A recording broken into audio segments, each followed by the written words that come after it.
Welcome to the Leaders in Payments podcast, where we talk to C-level leaders from across the payments landscape. We'll be discussing the products and services that impact the payment space today, as well as trends and predictions for the future of payments. We will also hear stories from our guests about their journeys to the top. Hello, everyone, and welcome to the Leaders in Payments podcast. I'm your host, Greg Myers, and this episode is part of our Women Leaders in Payments Month, something we do every year in the month of July, and it's one of my favorite times of the year. This year's theme is redefining leadership, influence, impact, and innovation. So those are some of the things you're going to be hearing about during the month of July.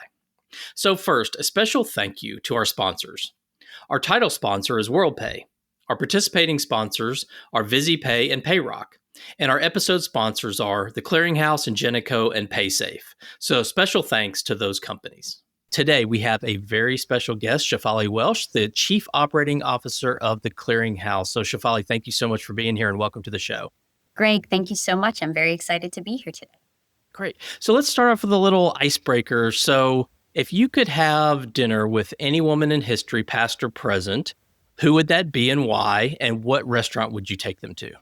Oh, that's a good one.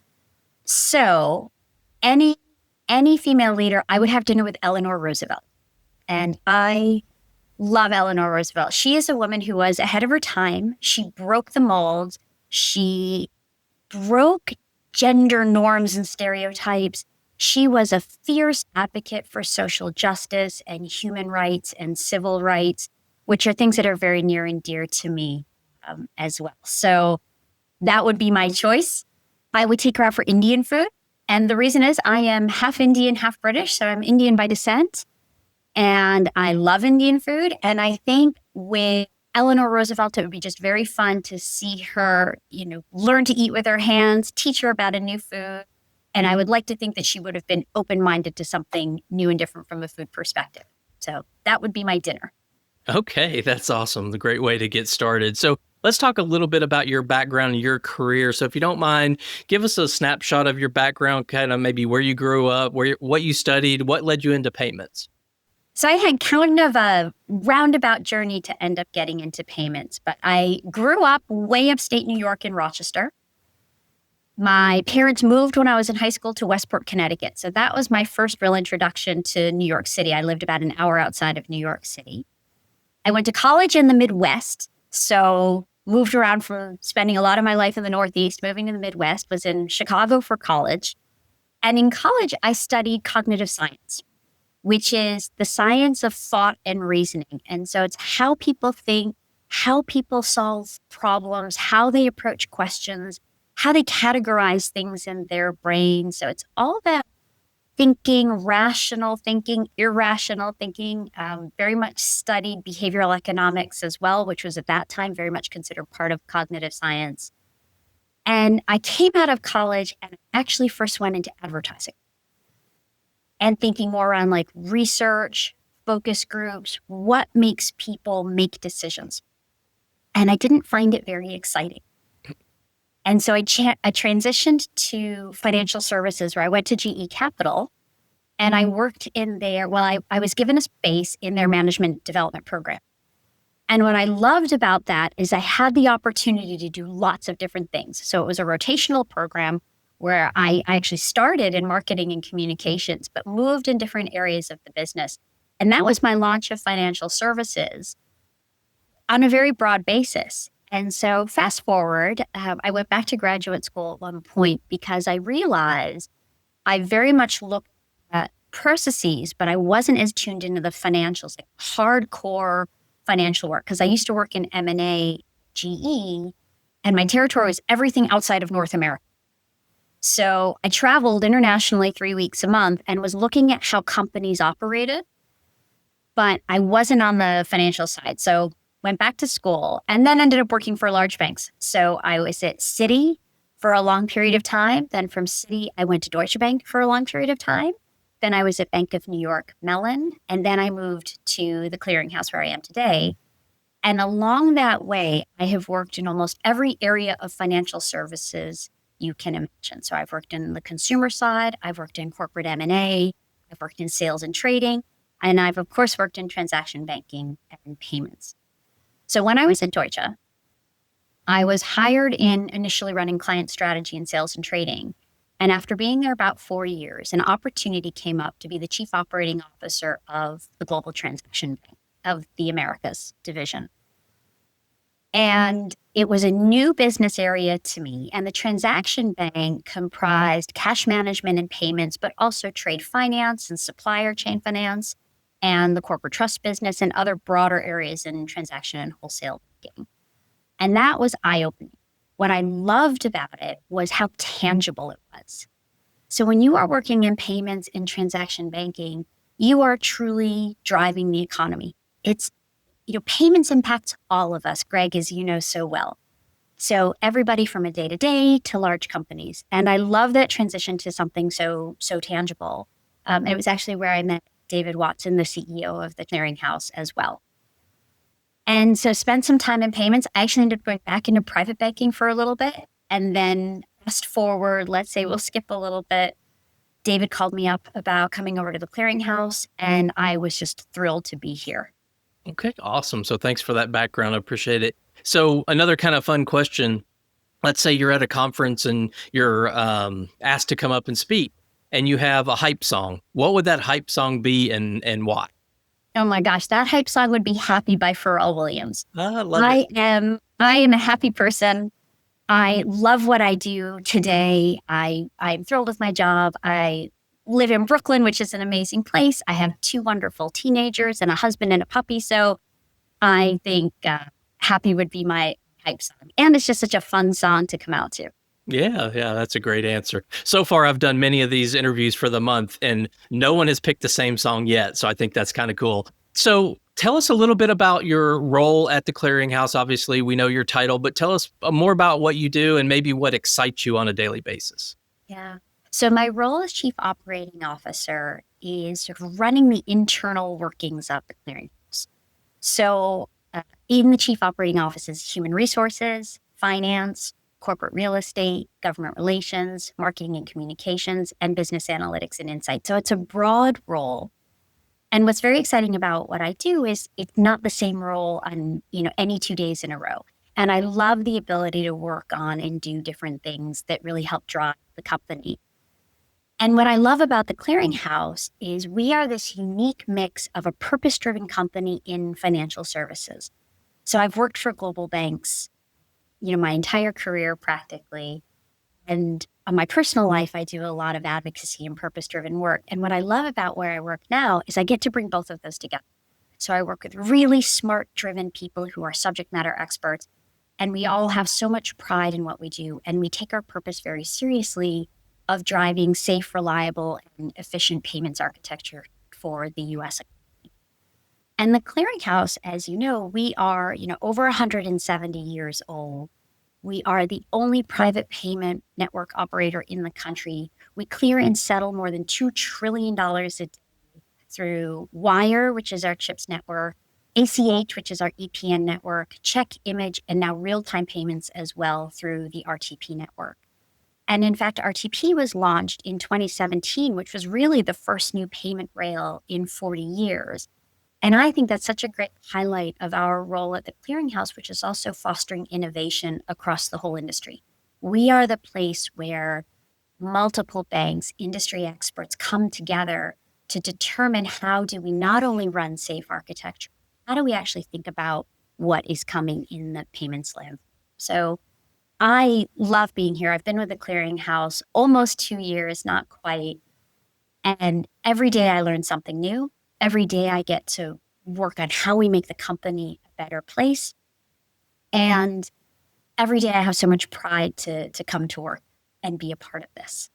Okay, great. So let's talk a little bit about leadership and maybe some lessons learned. So, leadership is changing quickly. And how would you define modern leadership and how do you sort of embody that every day? Yeah. So, I think there are things around leadership that have never changed. And I'll get to those in a minute. If you think about when I started my career, the leadership, especially in banking, was very centralized. It was very authoritative, very hierarchical and top down. And now fast forward to where we are now, and leadership is very collaboration based. It's being a collaborator and inviting collaboration. It's very much around tenets of empowerment. How do you empower your employees to make decisions that are appropriate within where they are, to really take leadership and ownership? Very much, how do you inspire and support your workforce? How do you connect them to a sense of purpose of the company, as I just spoke a moment ago? And so that evolution that we've gone through over the past couple decades, I would say, it's eye-opening, and I think it's where we should have been all along.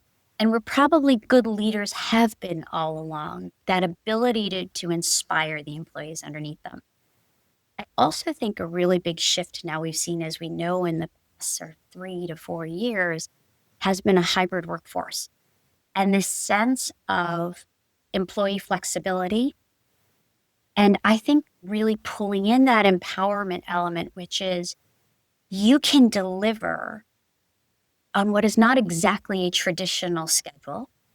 You can deliver without sitting right outside your boss's office. You can inspire your teams without their being right next to you.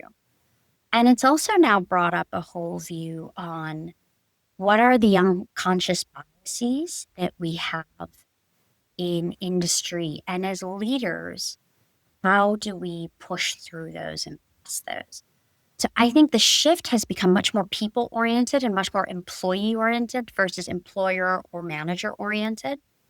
I think it is having leaders that are not just more empathetic. I think that's a word we hear a lot, and I truly think that's true, but just more understanding of the ebbs and flows of real life. And I think, I think back to when, before I had my children, I guess, and when I was sort of pregnant with my first, it was this idea of like, you hide it as long as possible.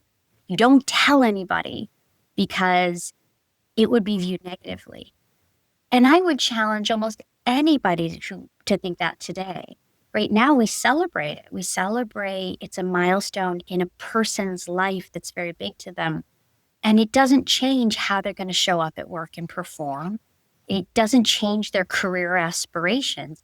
It just means there's a wonderful life event that they should be welcome to sharing with everybody. So I think this change in leadership will also make very much a change in employees and staff, why they come to work, why they stay with a company for a long period of time. Again, what's the purpose they commit to? And in fact, one more thing I'll say on this, at the Clearinghouse, we actually launched this year a leadership training for our entire people management workforce. So every manager in the company has the opportunity to go through a training that focuses on 3 core modules of connect, coach, and create an inclusive environment. And it's really built on the principles of modern leadership. These are the things to lead a workforce today, to have employees who want to come to work, to have employees who want to stay with the company and stay in groups or even have internal mobility opportunities for a long time to come. Okay. Is there a decision or maybe a moment in your career where you look back on it and you see that it was a really defining moment? I like to call them like aha moments, but did you have any of those in your career? I think I did. And I think I had 2, but one leads to the other. So when I worked at Citi, I worked there through the financial crisis, and I was the chief of staff to the global CFO. So I saw everything happening in real time, and I truly learned leadership through a crisis environment, which was very different from leadership in a normal environment. I had a phenomenal boss who I really learned that from, sort of a front row seat in the financial crisis. And through that role, I knew everybody in the company, right? Financial crisis, Citi was the largest bank on the street. For anybody who lived that, they can empathize with what we probably went through. So working directly for the CFO, if there was a question and I needed an answer anywhere in the company. So I was very entrenched. And for me, what was the big point there was going through a true crisis situation and how you put so many things in perspective. And again, how you make decisions and how that changes in a crisis.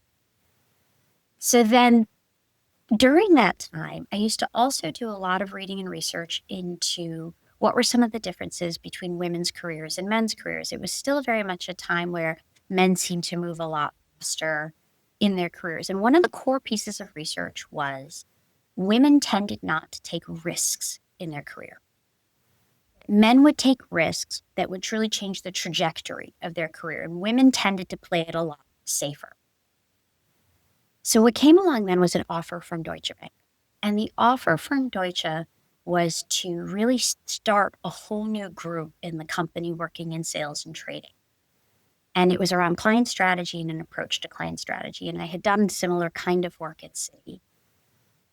And yet I had such a strong network at Citi. I had actually moved on to another role running strategy for the private bank there. And I thought, well, if I'm not going to listen to the research that I'm reading, I'll say, about taking risks in your career, then why am I bothering to do this research? So moving to Deutsche was a big risk. I knew everybody at Citi. I had been there quite a long time. I had a very strong network. I worked for and with some of the most senior people in the company.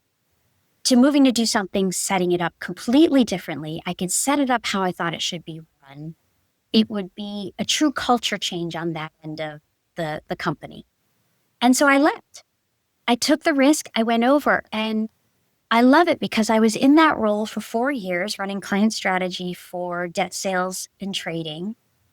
And we really changed how we looked at clients. And it was a true culture change. And what I joke about is when I went, salespeople would say, "You're not going to tell me anything about my client that I don't know. And, what you're doing, I don't believe in. It's just another, flash in the pan incentive or program that senior management wants." To like a couple of years later, a salesperson coming over to my desk and saying, "Chef, I've got a meeting in Chicago in 2 days. What do I need to know about the client? What's my competitive positioning? What's the opportunity I need to be going in?" And I love that because it gives me that perspective of some patience and time. If you believe in what you're doing, you have the right marketing pitch, you measure it appropriately, you can bring people along that journey with you, and you can achieve that cultural change. So the aha moment for me there was not only pay attention to the research and take the risk in your career. This is a risk that could truly change the trajectory, but also just being able to achieve that cultural change after a period of about 2 to 3 years. And it took that much time, but we performed so much better, and we really had a much more strategic approach to our clients after. Okay. Well, what do you think is something that female leaders can bring to the table that our industry needs more of? Female leaders bring a lot of grit. Now, what do we mean by grit? There are books on it. A woman named Angela Duckworth wrote a whole book on grit. And it is really the ability to stick with something, just challenges, to just persevere and bring sort of courage and determination to a situation. Angela Duckworth described it as this combination of passion and perseverance. I think women bring a lot of grit to leadership because, especially sort of my generation, we had to play the long game. We had to play the long game of getting that seat at the table and having a voice. And I think in payments is a long game.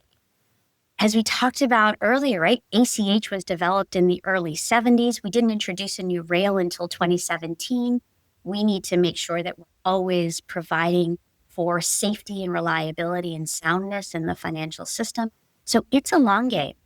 And I think women bring a lot of grit to the table. They bring a lot of grit and leadership. And I think when we think about payments in particular, that long game is really important. That ability to have passion and to persevere despite challenges and obstacles you might face along the way. So that's what I think women bring to the table.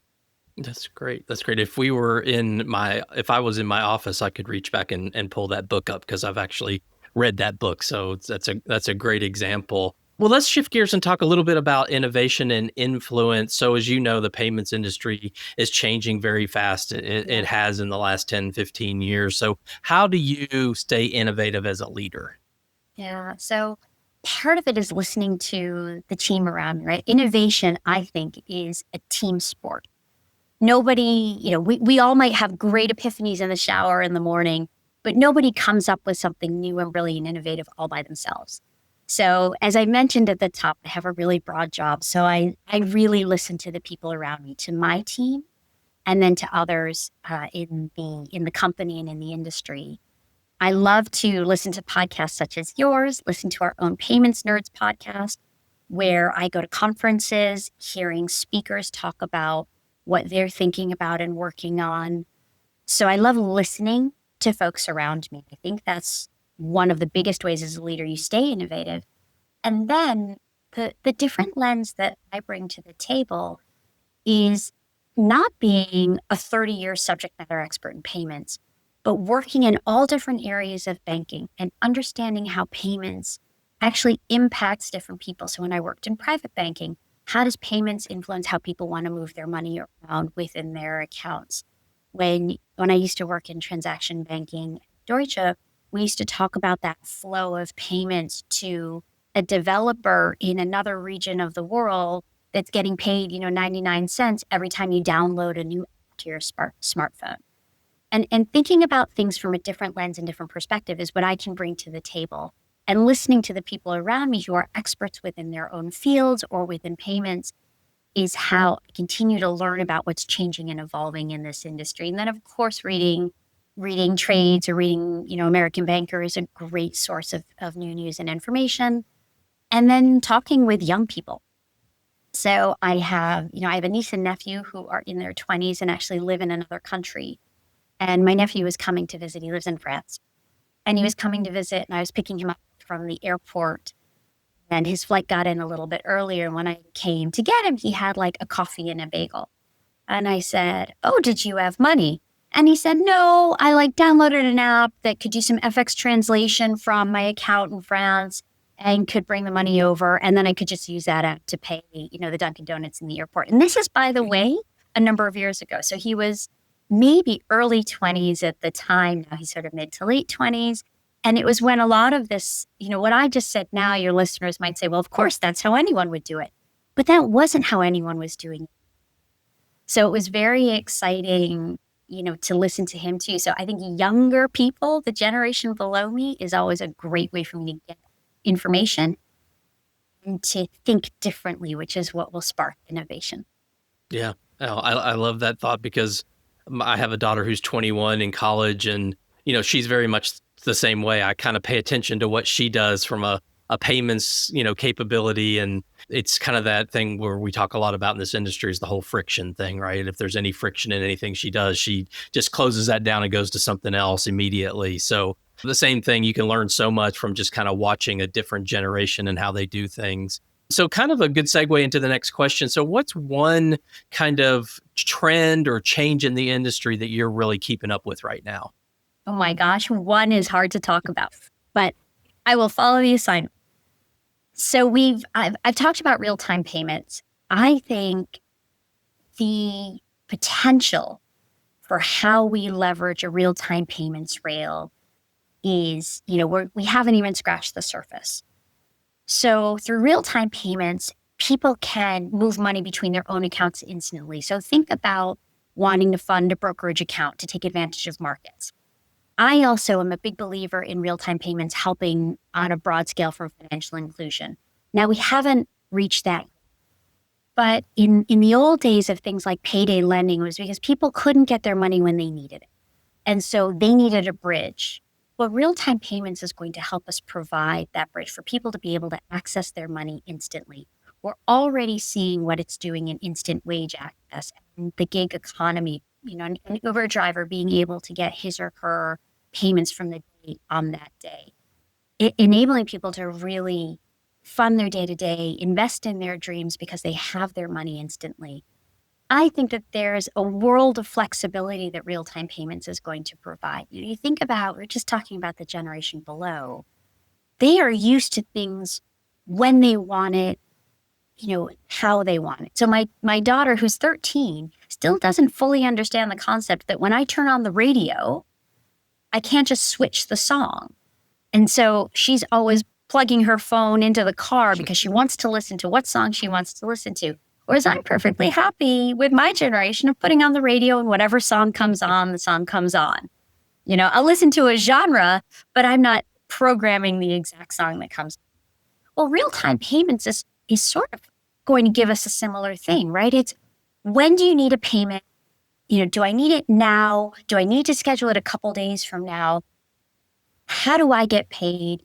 I think that that's going to open up just a whole new world of possibility on how people get paid, how people think about it. So I am constantly thinking about what are the new use cases that we have for real payments. And that's where the clearinghouse really is just ahead, right?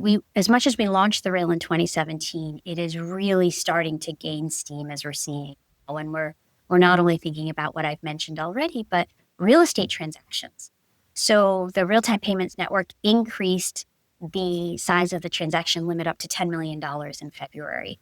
So that actually opens up a whole new world of types of transactions you can actually do in real time, right? If you can move that much more money, you can think about real estate transactions. You can think about private banking and where you have ultra wealthy people wanting to move money between their accounts. So it's constantly evolving what we can do on a real-time basis, not just the use cases, but now the types of payments people might be wanting to make.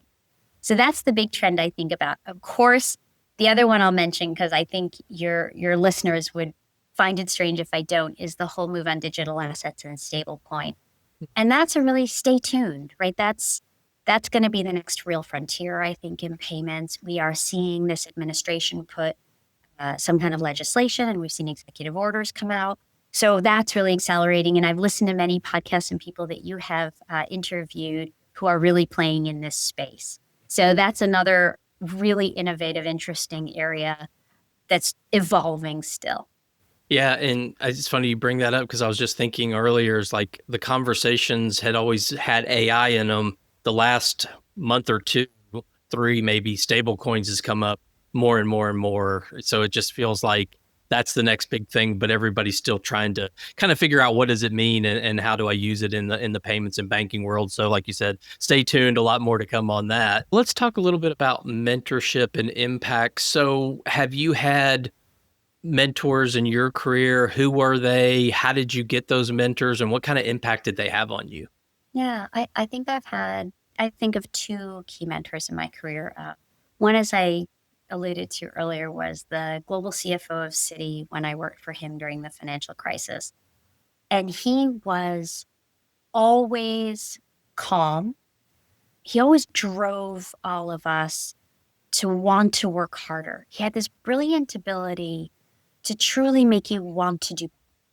It wasn't you were doing better for a paycheck or for a promotion or because you were told to. It was this true sort of, he helped really harness intrinsic motivation.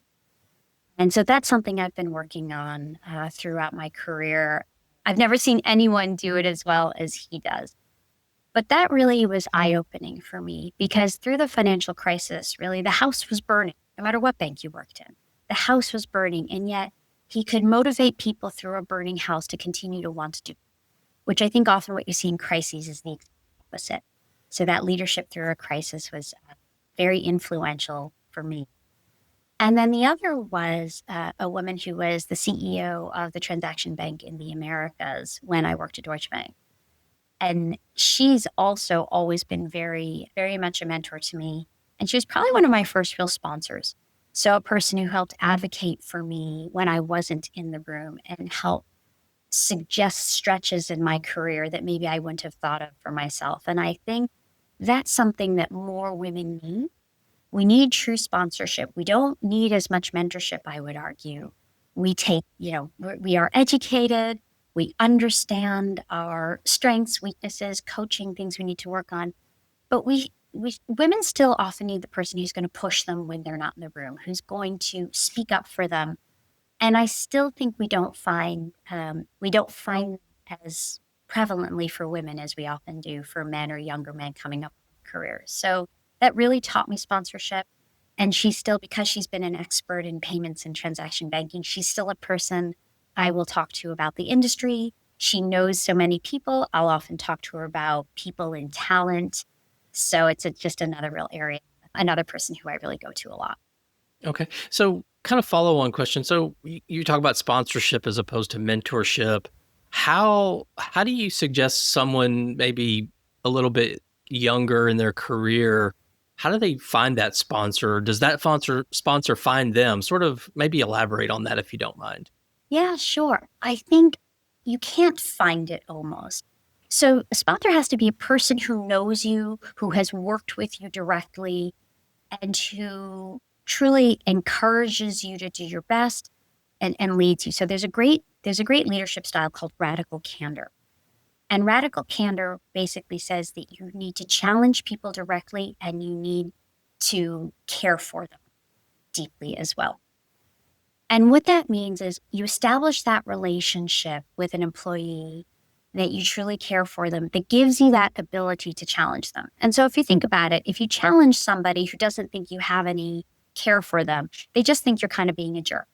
And if you care for an employee, but you don't really challenge them, then you're just sort of a wet noodle and not an effective measure.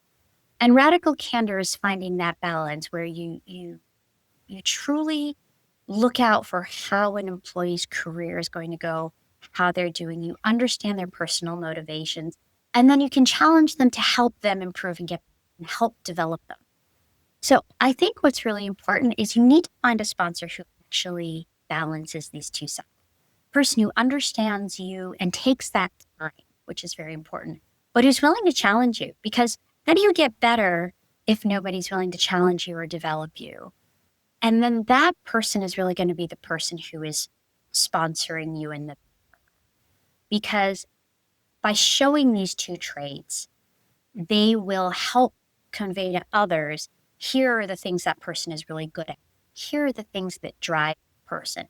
And what they'll take back to that person are, here are some of the perceptions. Here are some of the things that you need to work on to really achieve that level.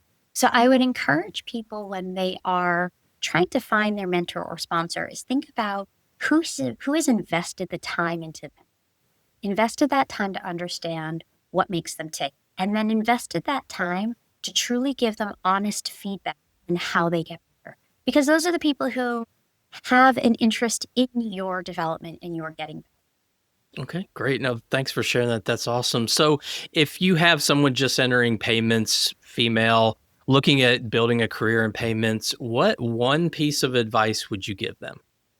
I always think play the long game. And what I mean by that is when you go throughout your career, there are points to move up and there are points to move laterally. And I think people who don't play the long game are always looking at the up. How do I do the next thing? How do I get the next promotion?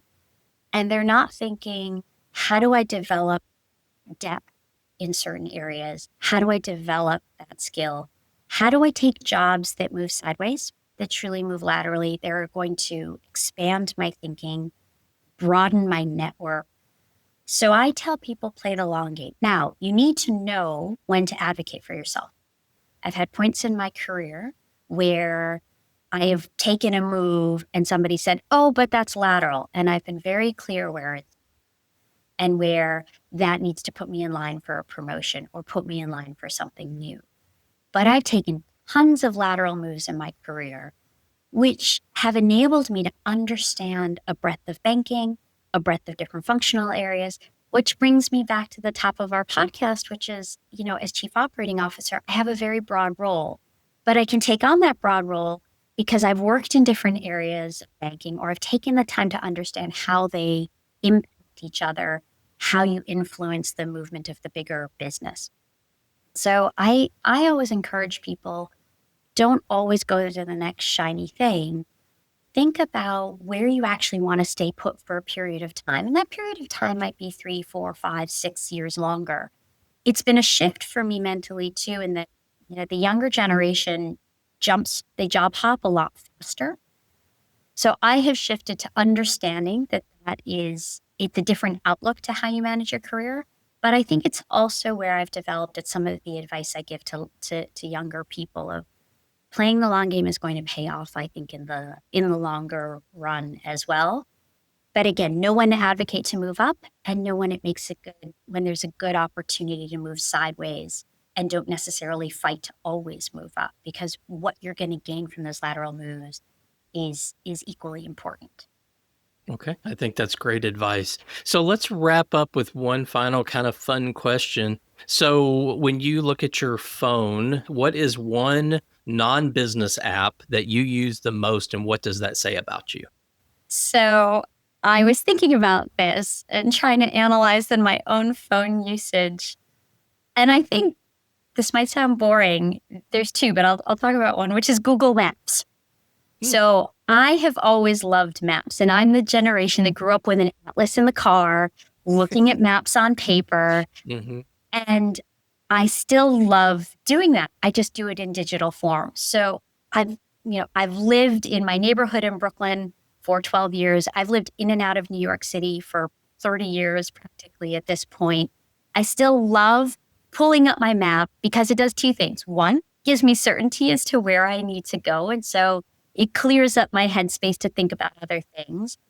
But also, what I love with digital maps now is they show you so many things in the neighborhood you never thought of. So we talked about innovation earlier. And part of innovation is just being open to new things and new experiences. And funnily enough, when I pull up maps, it'll show me restaurants I didn't know. It'll show me shops I didn't know and things in the neighborhood. So it could be a neighborhood I'm familiar with, but I'm going to see new stores, especially living in New York City. Things roll over all the time. So I tend to look at Google Maps a lot, to the point that it's a joke with my husband of, you really don't need to pull up a map. Don't you know where you're going by now?